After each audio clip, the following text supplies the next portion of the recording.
It's a good morning to you. Welcome to Asake Online. My name is Zenzele Ndebele and this is the Breakfast Club. Namhla siyazathi siliphumuza politics mbijana. I know these days is election time, so we are talking to candidates, we are attending rallies, sizwa zonke izinto lezithembiso lezinto ezingayenziwanga sabe sizitshothi zizayenziwa futhi. But today we just decided to take a break. Too much of anything is problematic. So sikhulume agriculture, urban agriculture, talk about into ezinjalo. So we are visiting Pathisani Vundla. His company is known as V-Square Green Solutions. Yena ulima ese kulapho kule greenhouse yakhe khona, and he's telling us about this new kind of method called hydroponics. Kulinywa ngamapipe akula nhlabathi. You know, the idea of that you can actually farm produce without actually the soil, but using water and nutrients. And it is actually an interesting concept because there are two issues that we are challenging with in town. There's the issue of space and there's the issue of water. So this new system of farming uses less water and less space. And I think it's really a good idea for those who be working, or you are staying in urban areas who have interest in farming, but they don't know how to do it, or they don't have the space to do it. So we want to find out from Pathisani, how easy is it, and how costly is it? Is it really something worth investing in? So asizweni ukuthi uthini ngeprogram yakhe le hydroponics. Baba Mvundla, ungasitshela nje ukuthi wena ukulima ngesystem le kuthiwa siqale ngokuthi sithi isystem le kuthiwa kuyini? Isystem le kuthiwa yi-hydroponics, abanye sebengayithatha i-step further bethi aquaponics. Okay. Basically lapha it's soilless farming, silima kungananhlabathi, sisebenzisa amanzi kuphela, amanzi alokudla, nutritious water. So ukhuluma ukuthi kuyabe kule nutritious water. I-nutrition le ivela nga? I-nutrition le ikabili with sile version yama-synthetic fertilizers lesikwazi ukuthi siyithenge from abo-farm and city labo ama-shop nje ama-vets, sibe sesiwafaka ku-system sesiwa-dissolve angena ku-system yethu. Or we've got the organic version. Organic version ikho sesisebenzisa khona abo-vermicomposting, esesisebenzisa khona inhlanzi, sesisebenzisa khona i-waste yezinyamazana. Yeah, maybe sizabe ukukhuluma step by step izinto khona, but akuthi nje wena i-idea le uyiqalise nini? What inspired you to start this? Well, mina I've been doing this for the past 2 years. The idea ukuthi umuntu ngangilesifiso sokulima, but land was a problem, amanzi was a problem. But bengilesifiso sokuthi how can I provide for my family with the little space that I have? So that brought the idea of the hydroponics farming. The idea was to maximize on small spaces, grow volumes. That was the idea, and then it became a plus which actually grew volumes in small spaces at half the time and minimal labor. Yeah, for those maybe abangakwaziyo siselokitshini lapha sesizinda. Everyone knows ukuthi elokitshini vele if in a town space is an issue. You don't have the luxury ukuthi ube an acre or even 10 meters your space. Yes. So lapha it works for you very fine in terms of space ngoba ule ndawo yakhe encane. But how did you get to know this idea? This idea, I was privileged enough ukuthi ngeke ngasebenza le WFP, le DCA, le SDC. As you can see, it's quite expensive to set up a system age. So working hand in hand labo, they financed the project for me. They provided me with the necessary skills within this project, and I've never looked back from then. I've started doing our systems, and so for abanye abantu I've started teaching abanye abantu this type of farming. So the sky is the limit. Yeah, you are talking about the cost. That setting up is not easy. Yes. And when emehlweni kubukeka kulula or simple, but I guess it's cost. A rough idea, how much would it cost you to set up a system there? It's going to be challenging. There's a rough idea because one, you need a greenhouse. The idea is to have this kind of system in a controlled environment. So you need a greenhouse. But if I were to say plus or minus, I'd say plus or minus 600 years without the greenhouse. Now looking at the greenhouse, that's another cost. So, but maybe overall total, let's say 1.5. Comrade, uchuti amapipe lawa kuphela kuba 600 kuyini okudurayo la? Okudurayo ungacalculate le pipe one is $16 each times 16. Siqale khona pump, you're looking at plus or minus $100. Ama-net caps lawa azivela wodwa izinsimbi obviously ama-conduit pipes Kona emehlweni mawukhangele ngathi ku-cheap, but if we to tally everything uzakubona ukuthi ya kuyabiza. Le plastic esilisebenzisayo for i-greenhouse akuso plastic nje phokulitobhetayo, this is UV treated. Yeah, so for someone ongakwaziyo ongakaze kubone njengami first time ngikhathi kuthiwa hydroponics, akusichazisela ukuthi system yakho isebenza njani, usitshele ngabo ukuthi ku soilless ulabo what nutrition. How does this system work? So basically issue at first and foremost esilayo as urban people ngamanzi. So we wanted a system which how best can we farm sebenza less water. So the idea we came up with the system which will be recycling water. Obviously there's our farm, this is our reservoir. Abantu bahleli bembuza ukuthi so do I need to drill a bore? No, you don't. This is our reservoir.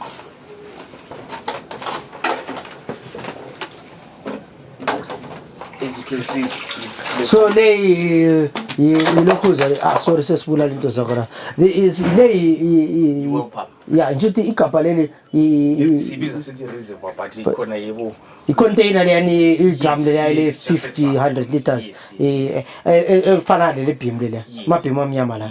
Okay, so the idea siligabhele phansi ukuthi li regulate i-temperature. In Zimbabwe we are blessed with so many things. We've got natural sunlight. If you were to look at hydroponics up on internet, Facebook and everything, uzabona sebefaka ama-lights, ama-grow lights, amafeni, into eziningi, but with us we are blessed with so many natural resources.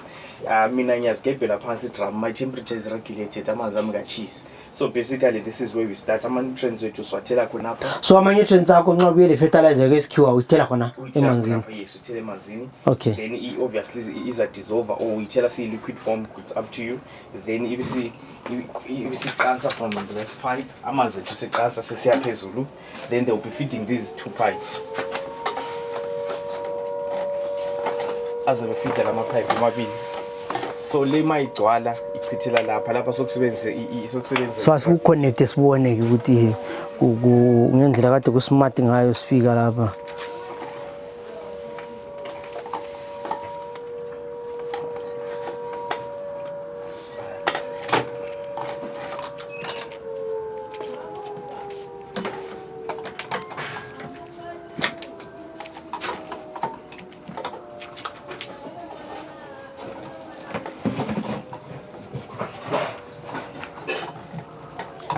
Number one. So amanzi akho akhwela la esiyaphezulu. Because of pressure epump la. Pressure of the pump is then is actually sipump pipe le masigcwele it overflows to this one, le masigcwele overflows to this one, le masigcwele la so then it goes back to our so kungafika phansi so kubuya ngapha pipe le yawaletha amanzi back to i-reservoir. So amanzi la ahlala isikhathi esinganani phakathi khona? Amanzi lawa ideally kumele kuhlale kurana continuously. So amanzi lawa I'm using about 20 liters a week to power the system. Amanzi enyabe ngwatop. We've got factors like evaporation obviously. Lama plants ethu abe nathi amanzi so yikho okuzithathela amanzi ethu so siyasiphonga kuba top up regularly. So basically ngilebona ukuthi how beautiful it is. Instead of ihlabathi thina sesifaka ama sponges, that's our media. So sponge lesi as absorb amanzi. Yes, it's absorb amanzi, but obviously impande zethu zihlala semanzini. Sisibhodela nje emanzini yazikhulela lettuce yakho. The other advantage of ukukhulisa so it takes you half the time ukuthi i-lettuce le iziphume ivuthwe, unlike on the ground. On the ground if it takes you 2 to 3 months, on the system it takes you 6 weeks.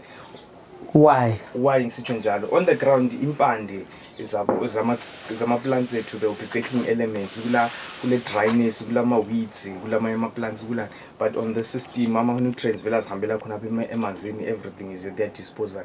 So obviously that encourages growth and it's in a controlled environment. We've got heat, so with this type of with the heat ama-crops ethu ayakhula.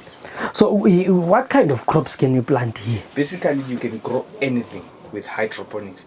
But now it's all about design system. What do you want to grow, and is it economically? Because there's no way I can put maize in a system like this. There's no way I can put tomatoes in a system like this. So I definitely need a return on my investment. That's why ngifaka i-lettuce. Umbida la ngawufaka, but it's not economical for me. So that's why I say so lettuce, strawberry, broccoli, cauliflower, basil, coriander. We can grow on the systems. Then if you're looking at something that has longer roots like tomatoes, peppers, cucumbers, we have what you call a Dutch bucket system. You can hang your roots amad. So lapha uyayilimelate usivuna uyithengisa. Ngiyayilimelate ngiyithengise khonapha and ayibabi ubuhle ukuthi lettuce lengithengisa iphila. I can give you this lettuce. We fake inkomitshini, then you'll be plucking out just 1 leaf, 2 leaves. Lokhu iziphilela for 2 weeks usihlalela endlini. And like leyo zayithenga emarket uthi vele uyithenga sefile awuyibisisile enhlabathi la lapha ugezisa lutho. So lapha nje yabona ukuthi ikhapule ayilimit ukukhula kwe-lettuce lapho ukuthi igcina ngasa. No, ayilimit ngoba ikhuleli phakathi khona vele iqala ukubumba ijodo siphandle. Lezi zimpande impande ziyabe zigcwele khona. It's a challenge mase ingaharvest noma impande ziyabe zigcwele khona. So nxa usuyiharvesta kumele uqume impande lezi. Angifuni ukuquma impande ngoba ngifuna ukunikela ephilayo ngiyakudonsa so. Ziyaphuma impande. Okay. Yes, okay. That's the idea. So what has been your if you look at maybe a return of investment? Yes. Do you really find it profitable? Would this really ungavukela khona eplazini yakho sekhona and really make a living out of it? It is profitable. It is. If I were to say plus or minus by investment of 1,500 US, and on the system I'm harvesting about 200 to 500 lettuces minimum in 6 weeks time, broiler. So I'm a market that dependent. Sometimes lettuce you can sell it for $1, you can sell it for 75 cents. But if I can have an income of plus or minus 150 a month on my backyard, for me it's a worth investment. It is. So in terms njabo ukhulume ngama fertilizer, synthetic fertilizer fakwa lapha, are they costly or something that is affordable? They are not costly. They are not costly, but we're trying to run away from synthetic fertilizers. I would love to believe we should start be getting health conscious. So we try as much as possible to preach the gospel of organic. Organic. That's why we introducing vermicomposting, aquaponics, byproducts our nyamazana.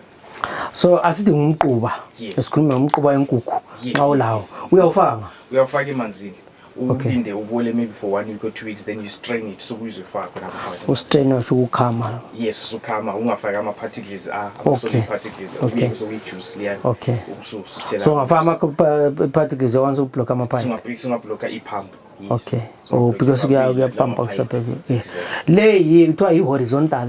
This is it's vertical. Very vertical. Vertical, yes, Okay. A-frame system. Or vertical. Yes. Horizontal le eyaphezulu. I-horizontal yana isilele so. Okay. Le kuthiwa. Le vertical lawo sibiza sithi ngama towers. Okay, vertical towers. Yes, vertical towers. Okay. Lokhu kulabe kuhlanyelwa ke lapha. Lokhu la kuhlanyela basically konke sikuhlanyela lapha siyakwazi ukuhlanyela. As you can find in the system, this is they are occupying the same space, but this is now taking 272. This is 216.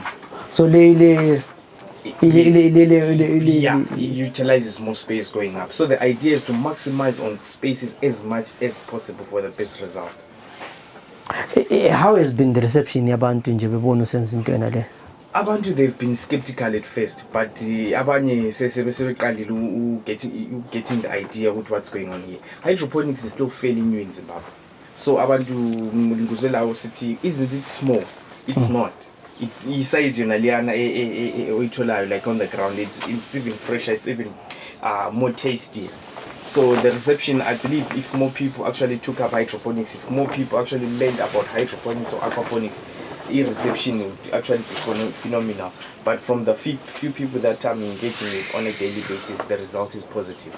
What mentioned what you can also use fish when there's something like that. Yes. If fish ziaba manure or not fish must be manure, but e-waste fish by manure. Then we can have a system here. Also, I always find a no, I was fighting over the pump. Okay. The pump like sing at the in hands. Okay. And the footy like we still sing at the clock i-pump yethu. So ideally siyakha i-reservoir yethu eceleni, or abana ama-ponds, you can get a pond, then i-pump yethu yasiqala from the pump to the filter to the system, then from the system. So i-fish nxa zenza idoti yazo laphana emanzini kuhle kuvele kube yimanure. Kuhle kuvele kube yimanure. Then wena amanzi lana siwafaka la. Senthatha amanzi asathatha i-waste lana ngifuni nasenthatha ngoba since i-waste lana isemanzini obviously ukudla kuyana kuya kusemanzini. Okay.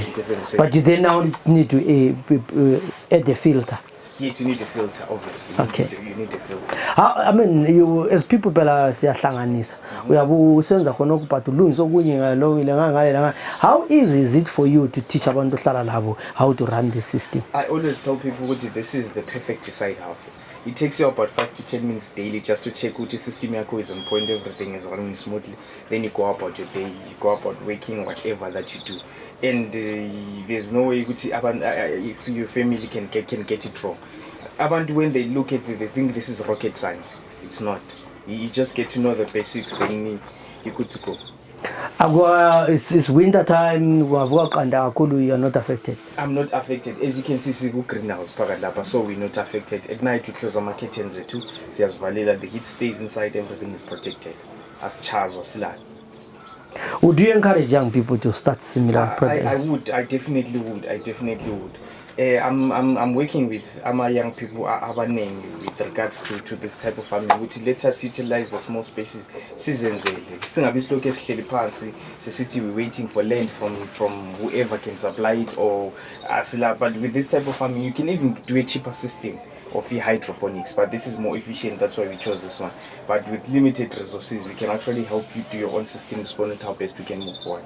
I can assure you, after the program we've played it, there will be a lot of people who will be coming to you and say, oh, besibuza thina ndotalwane hydroponics la msemfungenze hydroponics chame flatini ngabe ngihlala khona bakuthola ngapha abantu in case someone wants to contact you and la umsethele ipower or hydroponics, you know le. Mina ngitholakala esizinda 7918/22. This is where our urban farm is. Phone number zami ngu 077-811-5278. I'm famously known as Pathisani, but I'm famously known as Visque. Visque is the name of the company. You can find us on Facebook, Visque Green Solutions, on Twitter, Visque Green Solutions, and on Facebook also Visque Green. Hayi siyabonga ke Mr Visque ngokusinika ithuba lakho lapho isixoxo lawo. Hayi kubonga mina baba. Of course, he has shared his details. You can get in touch with him to build your own greenhouse. You know, in this economy that we are living in, you need $1 here, $1 there. La ungazuthola sulima ama strawberry, sulimo lettuce, sulima impita, you know, to feed your family. And of course, if you have extra nyane seleyo, you can sell omakhelwane. You need to do something. La ungachoni nje, ungocelayo, ungotengayo, everything. Let's use the little spaces that we have to produce, and this is an example to Pathisani ole winda kwakhe khona encane endlini, but he's managing to produce, and the setup yakhe fit at that particular space that is there. Of course, there were huge problems amanzi kobulawayo, and with the 20 liters of water you can water your plants the whole week. My name is Zenzele Ndebele. Asihlangane njalo in other programs. Have a good day.